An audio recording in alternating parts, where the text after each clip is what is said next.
পুরো বাংলাদেশ এখন যেই পরিমাণ রাসেল ভাইপারের ভয়ে ভীত। রাসেল ভাইপার মানে কি এই এলাকার কোনো ছেলের নাম না, একটা সাপ দেখতে অজগরের মতো আর কি, কিন্তু পুরো বাংলাদেশ টেনশনে। এখন নাম চেঞ্জ করে দিলে টেনশনে তো পড়বেই আর কি।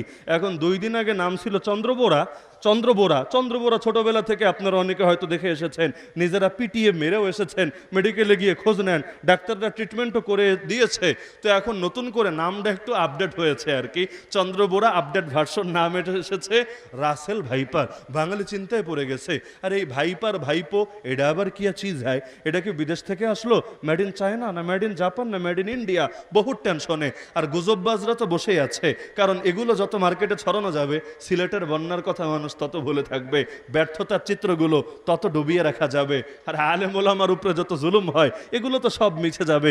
ধোকা খোলা নিয়ে মানুষ বহুত আন্দোলন করছিল, ওই সেন্টিমেন্টটা ঘুরিয়ে দেওয়া যাবে। কারণ আজে বাজে পুরো দেশ ডোবে পানিতে। এই যে আমি সিলেটে যেহেতু বাড়ি, ঈদের দিন ঈদের নামাজও পড়াতে যেতে পারি নাই, 10 কিলো রাস্তা 14 কিলো রাস্তা, এমন পানি সুবহানাল্লাহ। মানে ওই পানি পাড়ি দিয়ে ট্রাক পর্যন্ত রাজি হয় না। ট্রাক যে ভাই তোমার টাকা যত লাগে দিব, খালি এটা পারি করে দিয়ে একটু নামাজটা ধরার ব্যবস্থা করো। না হুজুর, কয়দিন আগে এমন পানিতে নামিয়েছে 40,000 টাকা লেগেছে আমার ট্রাক সারার জন্য, আপনি কত দিবেন? 500, 1000, 2000? আমার 40,000 লাগলে আপনার এই বরকতের আমার দরকার নাই, আমি পারবো না। ঈদের নামাজই শেষ, এরপর তো পুরো সিলেট ভাসলো আর ভাসলো। তা আমরা থাকি টেনশনে, আর মানুষ থাকে রাসেল ভাইপার নিয়ে। তো যেই পরিমাণ টেনশন থাকে গুজব ছড়ানো রাসেল ভাইপার নিয়ে, এর 10 ভাগের 1 ভাগ ভয় যদি থাকতো হিন্দুত্ববাদের আগ্রাসন নিয়ে, নাস্তিক্যবাদের আগ্রাসন নিয়ে, কাফের মুশরিকদের ষড়যন্ত্র নিয়ে, আল্লাহর আযাব আর গজবের ভয় নিয়ে, আজকে হয়তো বাংলাদেশের চিত্রটা আরেকটু ভিন্ন হতো। ওই গরু যেটাকে 1 বছর নিজে পেলেছেন, এবং যেই গরু তাকে এত মহব্বত করে, তাকে ছাড়া থাকতে পারে না, তারও অসহায় লাগে, ওই গরুরে নিজের হাতে গোসল করালেন, খুশবু লাগালেন, তার প্রিয় আইটেমগুলো খাওয়ালেন, এরপর শুয়ে দিয়ে যখন জবাই করতে শুরু করলেন, গরুর চোখ থেকেও পানি ঝরে, শাইখুল হিন্দের চোখ থেকেও পানি ঝরে। আমার একটা পরামর্শ থাকবে, আগামী কোরবানির আগে দেখা হোক বা না হোক, একটা পরামর্শ থাকবে। আগামী বছর এখানে যারাই কোরবানি দিবেন পরামর্শ করতে বাধ্য না, তবে করলে ফায়দা হবে ইনশাআল্লাহ। চেষ্টা করবেন গরুই দেন ছাগলই দেন কিছুদিন আগে কিনতে। 1 মাস 2 মাস আগে কিনতে পারলে ভালো, তা যদি না পারেন অন্তত 1 সপ্তাহ আগে, 10 দিন আগে কেনেন। একটু নিজে মাঠে নিয়ে আসেন, একটু ঘাস খাওয়ান, ছাগল হলে কাঁঠাল পাতা খাওয়ান, একটু মহব্বত তৈরি করেন, ওর সঙ্গে একটু সময় যাপন করেন। এভাবে যখন 5 দিন 10 দিন সময় দিবেন, দেখবেন আলাদা একটা মহব্বত কাজ করে। এরপর কোরবানির দিন নিজের হাতে জবাই দেন, হুজুরে দিয়া না, কসাইরে দিয়া না, নিজের হাতে দেন। আল্লাহ রসুল নিজের হাতে জবাই দিতেন না? আল্লাহ রসুল তিনি তো আদেশ দিলে সবাই তার আদেশ পূরণ করতে বাধ্য, এবং তারা এটাকে সৌভাগ্য মনে করত, নিজে জবাই করতেন। কেন? কারণ এতে অন্তরে চাপ বেশি পড়ে। তো যেই কাজে অন্তরে ত্যাগ যত বেশি হবে, ওই কাজের দ্বারা আল্লাহর কাছে মর্যাদা তত বাড়বে। বলবেন হুজুর জবাই করতে পারি না। পারেন না তো শেখেন। পারেন না তো কি ট্যাবলেট খাইলে পারবেন নাকি? অথবা কেউ হুজুর ধরে একটা তাবিজ বেঁধে দিলে অটো পারবেন নাকি? না, শেখেন, শেখার চেষ্টা করেন, কসাইয়ের কাছে যান, গিয়ে ট্রেনিং নেন। মাঝে মধ্যে সকালে গিয়ে কসাইয়ের দোকানে 2-1টা জবাই করে দিয়ে আসেন না, বিসমিল্লাহ আল্লাহু আকবার বলে। জবাই তো অনেক সহজ। এভাবে কোরবানি করে দেখেন, ওই কোরবানির রং আর এমনি একটা সব লোক দিয়া করায়া দেওয়া, টাকার গরম দিয়া সাইরা দেওয়া, 2 কোরবানির রং সমান হবে না। আগের হাজি সাহেব আর বর্তমান হাজি সাহেবদের দেখেন না। আগে যারা হাজি সাহেব আসতো, হাজি শব্দেরই একটা সম্মান ছিল আলাদা, কারণ অধিকাংশের আগের জীবন পরের জীবন মিলতোই না। 3 মাস 6 মাস সাধনা করে হজ করে আসতো, কেউ জাহাজে করে, কেউ বহুত কষ্ট করে প্রাণের ঝুঁকি নিয়ে যাওয়ার আগেও 10 গ্রামের লোক থেকে বিদায় নিয়ে যেত, সবার হক আদায় করে দিত। এটা ভাবতো না যে ফিরে আসবো কিনা, আসলে আলহামদুলিল্লাহ, না আসলেও আফসোস নাই। এরপর যখন আসতো দেখা যেত জামানার ওলিতে পরিণত হয়েছে। আর এখন হজে গেলেও অল টাইম সেলফি আর সেলফি, ভিডিও আর লাইভ, ব্যাস এগুলোই চলতে থাকে। তওয়াফ করছে তখনও লাইভ। আরে আল্লাহ রসুলের রওজার সামনে গিয়ে সালাম জানাবে, হ্যালো গাইস তোমরা দেখো আমি সালাম জানাচ্ছি। বাহ, কি আজিব তামাশা।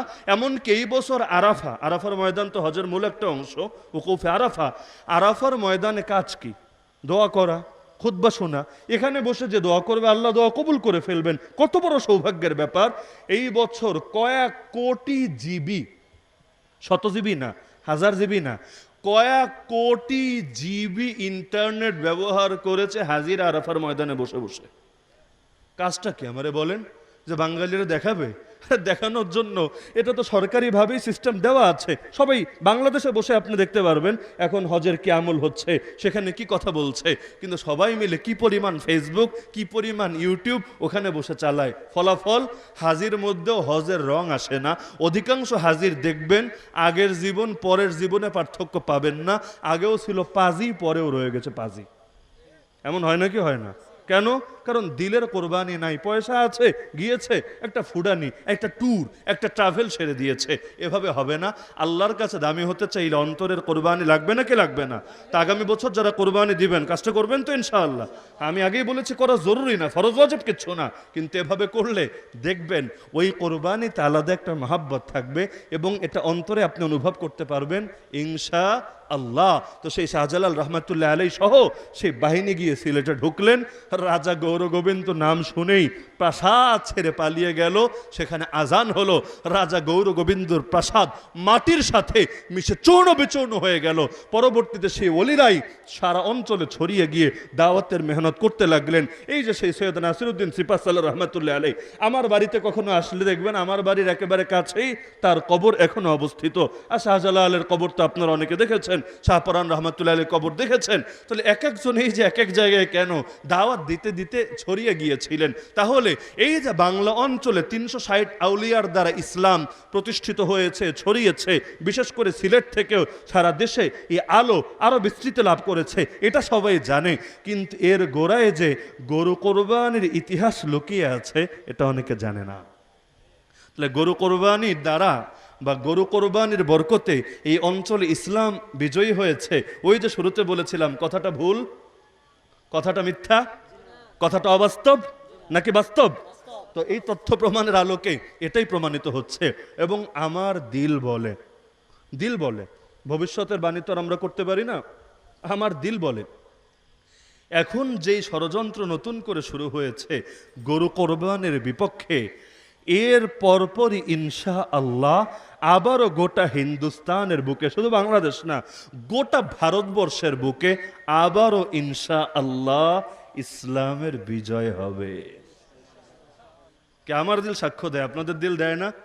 দেয় না? অন্ধকারের পরে আলো আসে, মেঘ কেটে গেলেই সূর্য বেরিয়ে আসে। তো বড় চাপ যাচ্ছে, বড় কষ্ট যাচ্ছে, কষ্ট তো আমরাও করেছি, কিন্তু ইনশা আল্লাহ এই কষ্টগুলোই ইতিহাসে স্বর্ণের অক্ষরে লেখা হবে। আর যারা দালালি করে, দাগাবাজি করে, মাওলানা আফজল সাদি সাহেব তো শুরুতে বলছিলেন যে যারা 2 নম্বরই করে নিজেকে ভালো রাখার জন্য উম্মার সঙ্গে গাদ্দারি করছে, কাফের মুশরিকদের সুরে সুর মিলিয়ে কথা বলছে, অপেক্ষায় থাকেন। মির্জাফরদের আশপাশের নামের জায়গাগুলো খালি আছে, আগামী দিন এই জায়গাগুলো অনেকের দ্বারা ভরবে। তো এখন মির্জাফরের পাশে নাম উঠাবেন নাকি সুলতান টিপু শহীদের পাশে, শাহজালালের পাশে নিজের নাম উঠাবেন? নিজেই ডিসাইড করে নেন, বাকিটা সময় কথা বলবে। ইতিহাস কাউকে ক্ষমা করে না, ইতিহাসের বুকে কেউ পার পায় না। ইয়াজিদি হোক, ফেরাউনি হোক, নমরুদি হোক, একদিন না একদিন সবার মুখোশ খুলবে। জাতির রক্তের সাথে যারা গাদ্দারি করে ওদের মুখে কলঙ্ক লাগবেই লাগবে। সুতরাং ইসলামের বিজয়ের পক্ষে থাকতে রাজি আছেন না? আল্লাহ যদি চান এই শতাব্দী হবে ইনশা আল্লাহ ইসলামের বিজয়ের শতাব্দী। এখন 1445 হিজরি চলছে, নাকি 46? না 46 আসে নাই, 45 হিজরি। আল্লাহ যদি চান ইনশা আল্লাহ 1500 আসার আগেই পৃথিবীর বুকে আবারও খেলাফত কায়েম হবে ইনশাআল্লাহ। কি বেশি বাড়িয়ে বলছি নাকি? সূর্য তো উঠে গেছে, হযরত তো আমার আগে আলোচনা করছিলেন, সূর্য তো উঠে গেছে ওলামায়ে দেওবন্দের হাত ধরেই আফগানের জমিনে। তো সূর্য এক জায়গায় যেহেতু উঠেছে, বাকি জায়গায়ও ধীরে ধীরে ছড়িয়ে যাবে ইনশা আল্লাহ। তো যেই আলো একবার জ্বলতে শুরু করেছে কেউ নিভাতে পারবে না, ফু মেরে যে নিভাতে আসবে ওই আগুনে ওর মুখই পুড়ে ছাই হবে ইনশা আল্লাহ। শুধু প্রয়োজন সবর করা, শুধু প্রয়োজন লেগে থাকা। চরের মানুষরা অনেক সাহসী মাশাআল্লাহ আসলেই, কিন্তু এই সাহসটাকে কাজে লাগাতে হবে ইসলামকে বিজয়ী করার জন্য। আমি বিজয়ী হলেই কি না হলেই কি, আমার দল বিজয়ী হলেই কি না হলেই কি, আমার গ্রামবাসী বিজয়ী হলেই কি না হলেই কি, কিন্তু ইসলাম যদি বিজয়ী হয় আমরা সবাই বিজয়ী। আর ইসলামকে যদি বিজয়ী করতে না পারি তাহলে আমরা সবাই কপাল পোড়া। তা আমাদের যত শক্তি যত সাহস সব ব্যয় হবে ইসলামকে বিজয়ী করার জন্য। কে কোন দল, কে কোন মত, কে কোন সার্কেল, কে কোন মাসলাক, কে কোন মাশরাব সব ভুলে গিয়ে এখন মিশন বানান। আমাদেরকে অতি শীঘ্রই কিছু একটা করতে হবে, ডু অর ডাই। হয়তো করবেন, না হলে মরবেন। হয়তো কাফের মুশরিকরা এসে মাটির সাথে মিশিয়ে দিবে, আগামী দিনের ফিলিস্তিনের ভাগ্য বরণ করতে হবে, অথবা আগামী দিনের ইসলামের সূর্য আবার ওই অঞ্চলে উদিত হবে। শাহজালাল, এক শাহজালাল কবরে শুয়ে আছে, তাতে কি শাহজালালের উত্তরসূরি ঘরে ঘরে তৈরি হবে।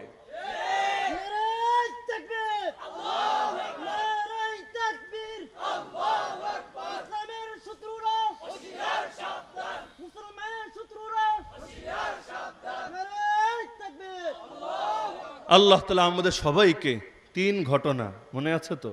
আমার সাবজেক্ট যেটাই দেন আমি যেটা বলা সেটা বলেই ফেলবো ইনশাআল্লাহ। তো এখন ঘটনা বললাম 3টা, মানে হলো গল্পের মাহফিল আর কি, গল্পের আসর। কিন্তু গল্পের মধ্যেও যা বলার বলা হয়েছে তো নাকি? বলা হয় নাই? তো সুতরাং যেই বার্তাটা আমি দিলাম ইনশাআল্লাহ প্রত্যেকে দিল দিয়ে এটাকে আঁকড়ে ধরার চেষ্টা করেন। আল্লাহর আযাবের ভয় অন্তরে লালন করেন। দুনিয়ার ভয়ের এত টেনশন নিয়ে লাভ নাই।